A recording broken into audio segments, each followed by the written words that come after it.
guy used me to continue. I'm just playing Aerial Assault. Fun game, by the way. Unfortunately, this isn't the one we're going to be playing today. I'm having way too much fun with this. Maybe one day I'll cover this one, but...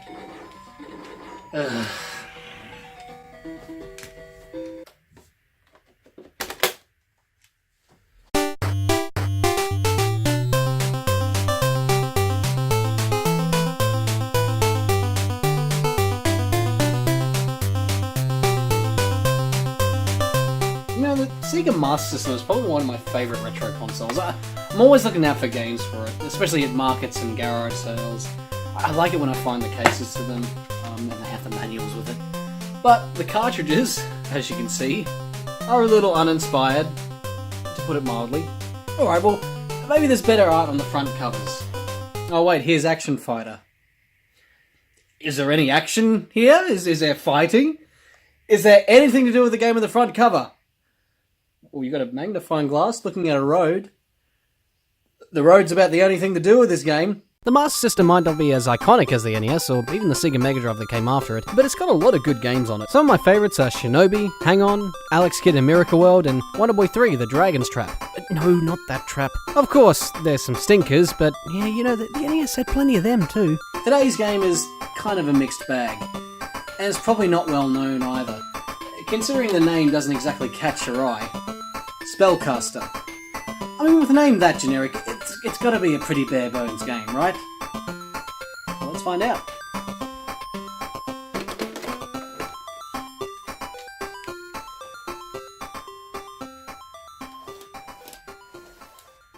The game itself is a side-scrolling action-adventure with some elements of point-and-click in the bits that break up the gameplay. An interesting concept for the limitations of the console. SpellCaster is actually based on a Japanese anime manga series called Spirit Warrior, known in Japan as Kujaku-o, or Peacock King. Okay, but perhaps Spellcaster isn't that bad of a name. It's generic, but, you know, at least it doesn't sound like a drag club performer. Not that there's anything wrong with that. Actually, Peacock King is in reference to one of the wisdom kings in Buddhism, so I can see why they would have wanted to change it in the West, because we really are uncultured swine over here, aren't we? Still, why not just name it Spirit Warrior? Sounds better than Spellcaster, at least. We play as Kane. No, not that Kane. He's known as Kujaku in Japan, and he is the reincarnation of Mahama Yuri. Or is it Mahama Yuri? Huh. He's also the reincarnation of Lucifer. I'm Satan reborn. What's this other bit? Kujaku is portrayed as a non-conventional monk. He likes porn, wait, hang on a minute. Why is this a main point about him? Okay, you know what, maybe we shouldn't judge. Anyway, we start the game off at Summer Temple with our master, Daikak. What kind of a name is Daikak, anyway? In the Japanese version, he's called Ajari, so I really don't know where the name Daikak comes from. Anyway, Duke Nukem here tells us that Enriku Temple has been attacked and plundered, and we have to help them, and blah blah blah, something about our destiny being bound to these attacks. There's not much else to do here anyway. Diet Coke just tells us to be gone no matter what we try to do here. So we move to Enriku Temple. Right away, when you play this game for the first time, it definitely shines with its controls. Moving, shooting, and jumping are all satisfying. I have nothing to complain about here. Killing enemies in this game feels great. It's the same sort of feeling you get with games like Mega Man and Contra. And when you do fuck up, most of the time you feel like it was your fault. Keyword being most of the time. Kane's got himself a projectile magic attack, which seems to kill most enemies instantly in this level. Well, these guys don't have a chance, do they? They trained all their lives to be warriors of the sword, and here comes me with my fucking magic skills just to one-hit kill them. Holy shit, I'm like Goku. I charge my attack and do a fucking Kamehameha here. What the fuck are these things? Demon gummy bears? They look like demons. You know, I'm not going to even question it. Well, we get to the stairs, and the way he climbs them, he's fucking ready for the day ahead. You can tell with that strut. You're the best around. Nothing's gonna ever keep you down. You're the best around. So we make it to the temple, and oh no, you were from Tokak? Where the fuck is that? And who the fuck are you? Oh shit, he's dead. Well, good thing I wasn't attached to this character in any way. After that bit of drama, we return to Dyke Ike and report on what happened. He then teaches us the password spell and tells us to remember it carefully. Alright then, I'll remember it. Carefully, that is. The spell allows us to save the game at any time we are not in a level. The passwords are 24 characters long and consist of both lowercase and uppercase lettering, as well as plus and minus. It's a little tedious, but at least it saves your progress, and that includes where you saved, the amount of energy you have, and the items you've collected. This was very common back when battery backups and cartridges cost quite a bit to manufacture. And one of the more notable examples from this era being The Legend of Zelda on NES. Anyway, my recommendation is to save after every stage, just to be safe. After bosses is good too, and of course when you're done playing for the session. But it's a bloody hassle having to write down the password and then put it in when you're loading the game. Unless, of course, you're using an emulator with save states, which are... Wait, what are you talking about? What are you talking about? I didn't use that at all. Would I lie? So we're at the town of Izumo, and there's apparently a spaghetti stand here. I can actually read that, Kane, you dipshit. It says yakisoba, and if you don't know what that is, it's pretty much like stir-fry noodles. Then again, with a name like Kane, I don't think Nihongo would be one of your first languages. Step right up for a bowl of great spaghetti. You lying sack of shit. That's not spaghetti, it's noodles. Look, he knows. He fucking knows what he's selling, and he's probably thinking, I got these fuckers hook, line, and sinker. well, I can't take any spaghetti now, so I guess I'll just move on. The challenge of the next level has been upped a bit, particularly the type of enemies spawning now. And holy shit, what the hell are these things just popping out of the river? I didn't even expect them. It startled me. Actually, what the fuck are these things? They can't be killed because they keep sprouting up again. You know, for some reason, I feel as though I really don't want that thing anywhere near my crutch. And oh god, fucking sentient fire. Great! At least these guys are easily taken care of and their ejaculated fire isn't too hard to dodge, so they're fucking easy. Alright, so it looks like I have to jump here, so that should be fine, right? Or not. Oh, so you're going to be one of those games, are you? Are you kidding me? It looks like he would have made it had it not been the logic of this game world. It's okay. I'll do it correctly this time. Or I'll just be a dickhead and do it again. Yeah, that works too. Also, I may as well mention it here, but every time you die in this game, Dalek Cocaine here scorns us and tells us that we can't die yet and we've still got shit to do. And then we get a choice of whether to continue or break. And that doesn't mean break the game, as in, oh shit, what the fuck is happening here? Oh god, I've mutated Daikak into code! No, break just quits the game, which I don't really understand. You'd get the same effect if you just press the reset button or turn the system off. Alrighty then, moving on, we finally learnt our lesson and got past this section and we make it to the shrine and there's nothing inside here. Well, I guess we'll just go outside then. Well, this guy looks angry for some reason. He even called me both a dog and a flea. So what is it, tough guy? Do I bite dogs? Or am I a dog myself? You know what? Make up your fucking mind before you throw insults at people, you wanker. Well, we got to fight him, and holy shit, he's easy. This guy doesn't take too many hits and doesn't do a lot of damage, despite the fact that I can't jump over his attacks. So we defeat him, take the charming Ilies behind, then return to the town of Izumo, where Kumo here from before gives us his spaghetti, free of charge. Oh. You know, maybe I misjudged him before. I mean, look, it's for free, and fuck me, it's the kindness that counts. It's still fucking noodles, though. That's alright. I'm willing to look past that. Daikatana tells us that we must find the sword of Kusanagi at the Ataro Shrine. To get there, we have to fight through golden jaguar things. Okay, but after that, it's fucking jumping again, and holy shit, is there a lot of it here. It's bad enough that this arsehole now wants to play. Go away! I'm trying to focus here. Alright, I'm up, and... No, you fuck! You little shit, you saw that? I hate that. I hate games that do knockback after damage. It's in some of the best games too. Castlevania, for example. Why did developers want to torture us so much? It's alright, I'll just get back to where I died. Oh, fuck. I never learn, do I? It's alright, I got past it this time. Okay, and I'm a dickhead. Take 4? Fuck you, I don't have to deal with your shit. Wait, no! Oh. Okay, maybe we do need to deal with this shit. Okay, after that nonsense and trying not to fuck up again, we get to the next shrine, try to take the sword, but some guy named Jukak stops us. And oh dear, he's fucking easy, just like the last boss. He throws cards on the ground which spawn demonic rats, I guess? And then Jukek decides to stop the fight because we are persistent, and Kane says nothing. Even though his mouth just fucking moved. Turns out the sword's fake, which we take anyway, and he just leaves to go jerk off somewhere, and we never see him again. There must be some great fucking porn he's watching. And so we return to Summit Temple, where Dick Tracy tells us to go to Mount Miwa, which is a real mountain in Japan, actually. And there, a suspicious old woman is here waiting for God knows what. So we use the fake sword on her, and there's a blinding flash which... Oh, God! Fucking seizure-inducing moment here. I'm not even joking. The screen flashes like a strobe light. Was that really necessary? Blinding flash? Yeah, more like fucking knockout flash that causes possible seizure. I'm not going to show the thing in full just in case someone has visual epilepsy. Fucking hell, it hurts even my eyes. Anyway, whatever the fuck that sword did, it turned the old woman into... this. Yeah, I don't fucking... It looks like it's either a fucking Power Ranger villain or a really flamboyant Transformer. And just like the bosses from before, she's a cakewalk to beat. And after that little distraction, there's a little bit of platforming involved here, and avoiding the odd enemy, or 7. Avoiding this boulder, which loves to traverse this bridge for some reason. So it's pretty straightforward, all you gotta do is... Fuck. Well, apart from that, it's straightforward. And then after you reach the shrine, you face off against Wakahito. And guess what? He's bloody easy.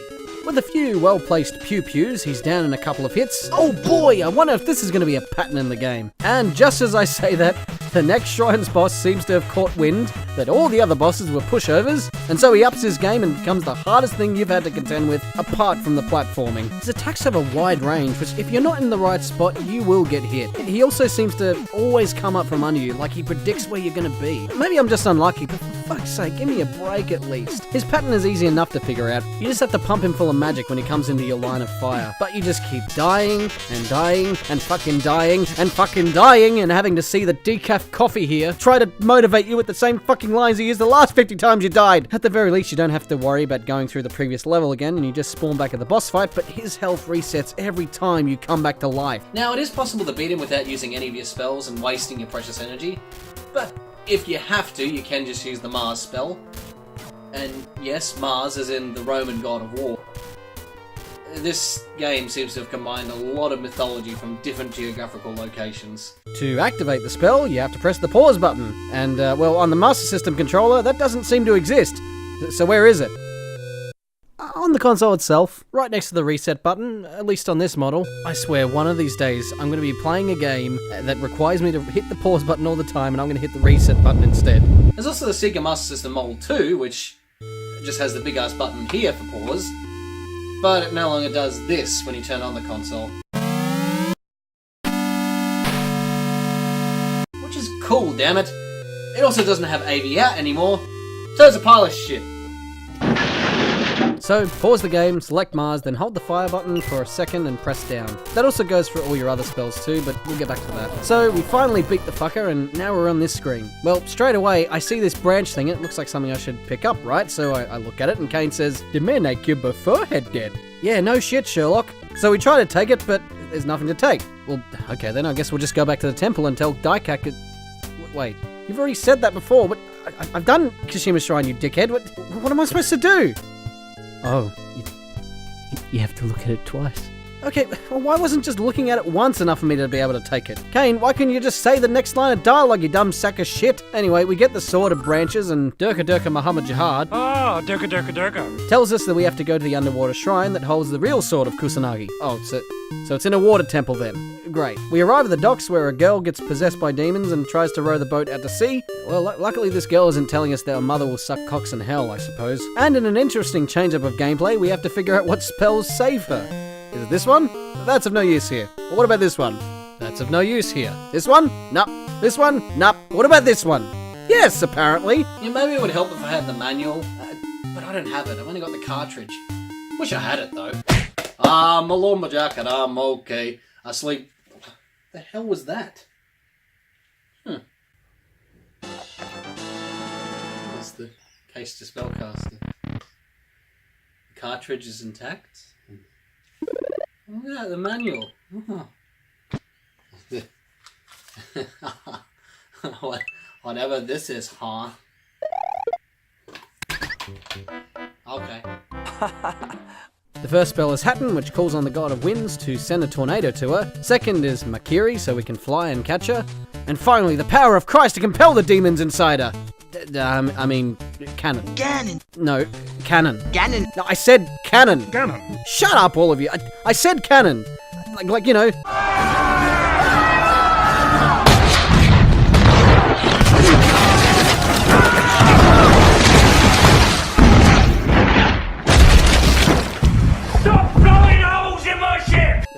My point is, canon does not sound like a spell that returns the walking dead to the underworld. Anyway, we save a girl dressed in sailor fuku named Midori. She takes us to meet her Granddad! and then we proceed to eat their dinner. Those poor fuckers, you're gonna let me eat all your dinner?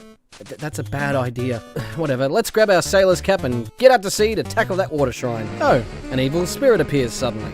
Yeah, more like a skeleton samurai ghost head. This little section of the game turns into something like a turn-based RPG. You get hit, you lose health, and it tells you how much you lose. It's actually quite interesting. But don't bother trying to kill it. None of your spells or items work on it, so don't waste your time like I did. Just move to the right and pay no attention to any of the jack skeletons here. Now, you have a map that you can check to see where you are. It's a 5x5 grid map, so it's easy enough to follow. All you can do is use the move command of front, back, left, and right. There's also jump in the ocean, which most of the time there's nothing, and it's tedious checking every single fucking screen. You're not going to know where to go at all, and you more than likely hit these strong waves, which will prevent you from going anywhere but backwards. And there's nothing you can do about them at the moment. It got to the point where I drew my own map, and this is the first time I've ever actually had to do that for a game. And you know what? I can't get pissed off at that. It gave me sort of a connection to the game world. What I did was just mark what was and wasn't there. I even made a legend too, which ended up looking like this when I actually finished the whole thing. I dived into the water on this one square to find this monk playing flamenco on his Spanish guitar.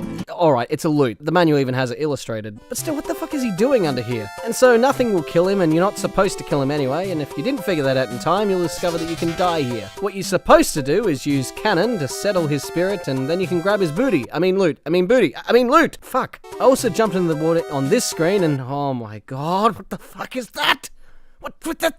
That's the fucking Seaman! Hello, my name is Leonard Nimoy. Welcome to the laboratory of Jean-Paul Gasset. He fires little seamen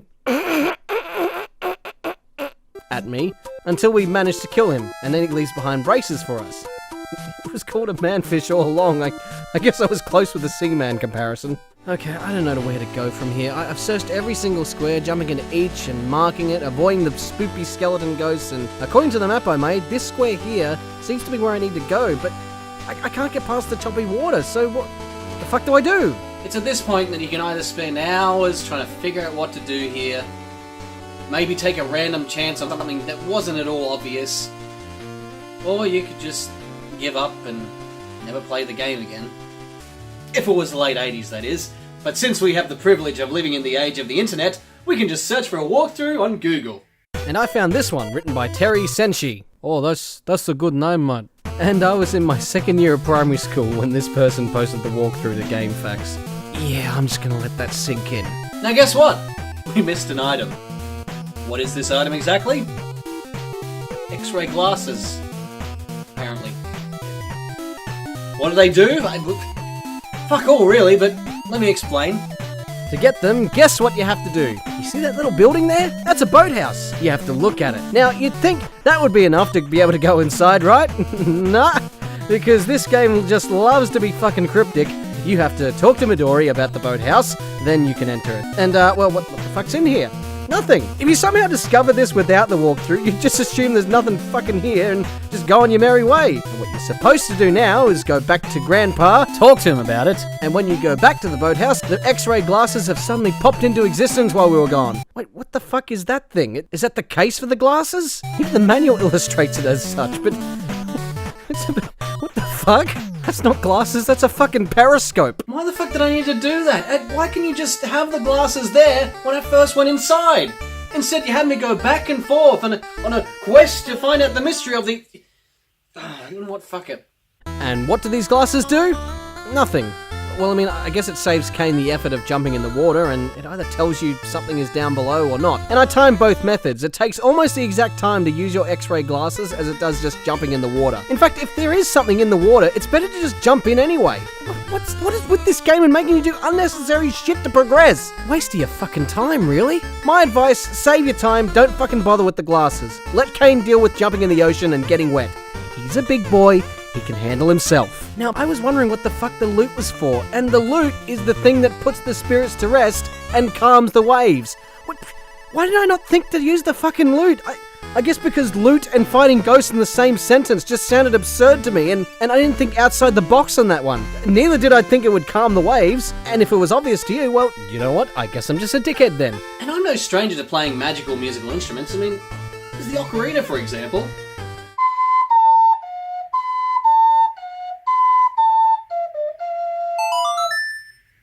had a thought. Maybe if the instrument was a flute instead of a lute. Did I really write that? Before we continue, there's 2 other pieces of treasure, a helmet and a Vajira. Over 9! I said Vajira, not Vegeta, which is this thing, which looks like this in real life. What? And the fucking helmet looks like a wig. Yeah, that's not really gonna protect you, Kane, you fucking dope. Now that we got past the waves, there's a humongous whirlpool here, so we play the lute, and there's something inside apparently, after Kane accidentally breaks the thing open. Yeah, totally an accident. There's beads. No, not those beads. At least I don't think so, we never see them. Well, we grasp the beads and... For fuck's sake, another seizure moment. So we defeat the epilepsy whirlpool with the anal beads, and now we have to contend with crabs, since they've now become a major threat to Kane. Money! And then you've got more seamen, and a fucking... what? A dragon eel? Okay. It feels like this bloody level is going on for ages. I feel like I'm getting nowhere. Actually, I feel like I'm going around in circles. I'm sure I've seen that exact land formation here, and I fight all these enemies at the same location. Wait, I am going around in a loop, aren't I? Where the fuck do I go? Surely this isn't... Wait, what the fuck? You have to fall down a pit. You know, I just... Fuck it. Alright, so we avoid this creature from the deep-looking motherfucker and make it to this area, which almost turns into a bullet hell. Just don't stop, whatever you do. There's no point. Keep going right until you meet... Oh, blue people. Well, let's just get the Asari and the Na'vi here, and maybe a Dark Elf. We'll have ourselves a fucking party. Well, actually, they're ghosts, so we pray to Ganon. Yeah, I don't care anymore. And we free their souls, which allows us to take the real sword of Kusanagi. When we leave here, we're greeted by the head of the Iwato family and the soldiers in their dinghies. And of course, the only thing that defeats them is the new sword that we got, which again, fucking strobe lights the screen. I assume it gave everyone a fucking fit because it defeats them all. We return to Dinkelberg. And now, he tells us that we need to revive the serpent god of the Iwato family using the sword. And so, we journey forth to Izumo Temple. And when we arrive, we're greeted to Princess Asuka. And even she seems to have caught wind that flashing lights are the best fucking idea ever. Apparently, she does this so she can turn into a dragon snake. Yeah, I know it's an Asian dragon, but dragon snake sounded funnier. I'll give her a dragon snake in a second, if you know what I mean. We defeat her because, like all the other bosses, except for one... She's fucking easy.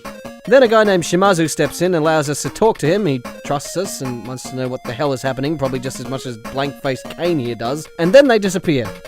Okay, well you could have just walked outside like normal people, instead of just... Then again, with armor like that, I don't think you're really gonna be that normal. Shimazu yells from outside and we rush to his aid to find, holy shit, a giant ant. Oh no, flying centipede. Yep, that makes total fucking sense. The boss isn't too difficult. The only thing you have to really worry about is what position you're in. You can only attack his ass, and you only get 2 chances when he's low until he starts going back up the top again. Actually, you know what? This is starting to sound like a description of a gay porno. But if you're impatient, like me, you can just spam the hat and spell on his arsehole and get the job done like that. And after we defeat Tom Six's wet dream, we see Shimazu here dying in Asuka's arms, when he gives us a magic sphere, which apparently will help us awaken a god, and not to be used for 10-pin bowling. When we get back to town, for some reason we have to ask Mr. Spaghetti Noodle Man where the shrine is, and apparently it's not far from here. So we take some of his spaghetti, and we go to the Kamano Temple, where some guy named Utsuo tries to fight us. We show him our magic orb, which is a euphemism for a penis, and tells us we need to get to Kakugen. And it's here that if you didn't have a walkthrough, you wouldn't be able to know where the fuck to go, unless you took some random chance, like in Simon's Quest. Of course, I tried for several minutes to find out for myself before I gave up, and apparently, you have to go down the well here. And guess what? You have to be in just the right spot to do that too. So we stand on the well, down the well we go, and... Oh yeah, you finally figure out where to go and it just fucking kills you. That's... Fuck you. Alright, I didn't expect that, so I'll make sure to move to the right. Okay, that didn't fucking work. How about if I move left? Nope. Turns out, you have to use the Makiri spell, which gives you temporary flight. and I managed to activate it just as I nearly fell into the abyss. It's easy to control, and I'd recommend just deactivating it immediately because you don't need it. This place is full of respawning enemies, and some new ones too. We've got the flying demon gummy bears again, a green fleshlight from Bad Dragon, and you have these golden midget things that explode, and they just charge at you because they don't care. And you kill the poor sods in one hit, so they're not a threat to you at all. We reach this rock here, and it's actually a secret entrance to...